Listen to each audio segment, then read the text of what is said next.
Hello and welcome back. Our third conducting video now. We're going to be focusing on music that is written in 4/4 time. So I wanted to review just very briefly how we hold the baton between the side of our first finger and our thumb. And then I tend to use an all-round grasp. I don't want to be giving any other points or other confusion or confusing things here. We want the focus to be the tip of the baton. So I have a full round grasp. Now it's a firm grip, but I'm not squeezing so to make it uncomfortable. I'm just holding it firmly without squeezing, I suppose. Now, where do we put our batons when we're standing up? Well, when we conduct, we stand up. And in one of the previous videos, I said if your arms are too low, this part of your arm will feel really heavy. If your arms are up here, I find that I start to get sore here in my elbow. So we want to stand feet about shoulder width apart and bring our arms up to where, or my arm for today, to where I don't feel either one of those things. I don't feel heaviness in my wrist or tightness in my elbow, and you'll feel it there.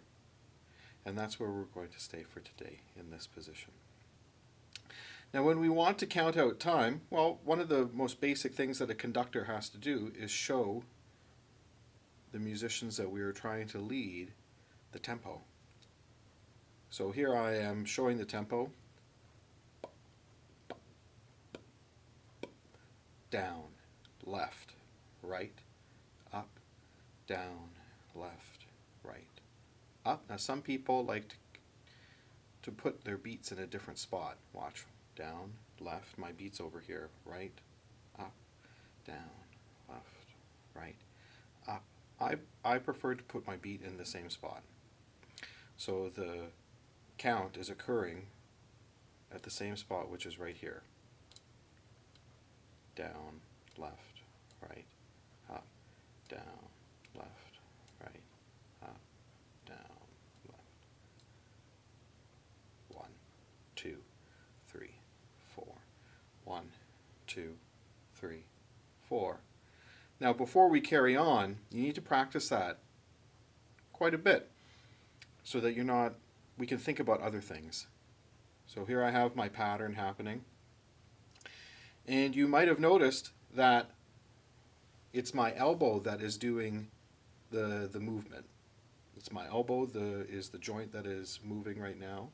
The rest of my arm is straight so that it is the tip of my baton that becomes the focus. 1, 2, 3, 4. 1, 2, 3, 4. Now we do this also to show exactly where we are in the count.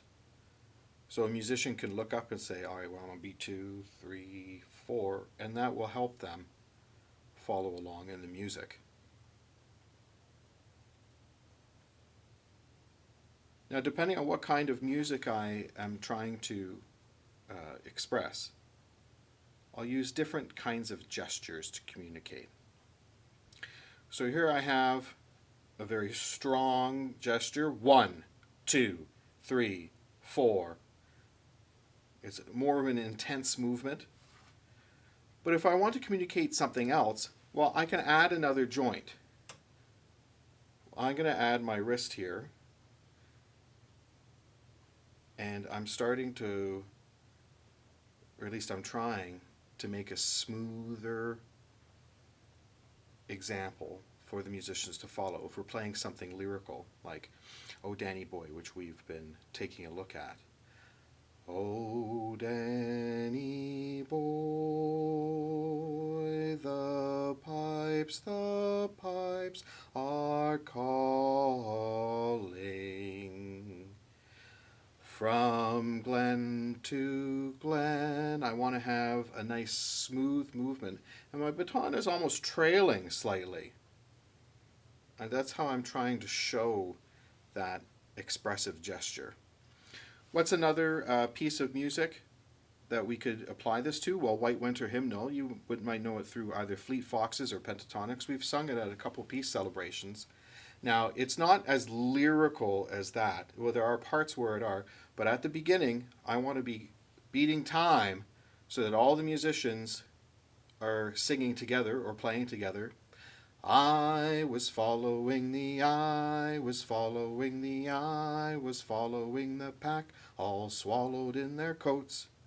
The second half, da da da da da da da da da da da da. I might change my conducting pattern there to be slightly more, well, the musical term would be legato or connected. Another one, aha, bum bum ba bum ba da dum ba da da da. It's a march by Chopin, and I want to be very emphatic with the beats. Bum bum ba da 1 and 2 and 3 4. What's something a bit smoother to end off on? Well, from The Lion King. Can you feel the love tonight? If you were at the musical, if you've seen Lion King, perhaps you would have seen in the orchestra pit where the musicians were playing the music, the conductor conducting along with that, or directing it, I should say. So conducting is not just in front of a symphony orchestra or at an opera. It's also very useful in many other places, including musicals like The Lion King. So grab your baton, find a piece of music that you know, or just put on a piece of music and see if it's in 4/4 time. You'll start to feel it, whether it is or not, and decide if you were conducting it, what pattern, or not what pattern, but what gestures might you use to communicate what you want to happen.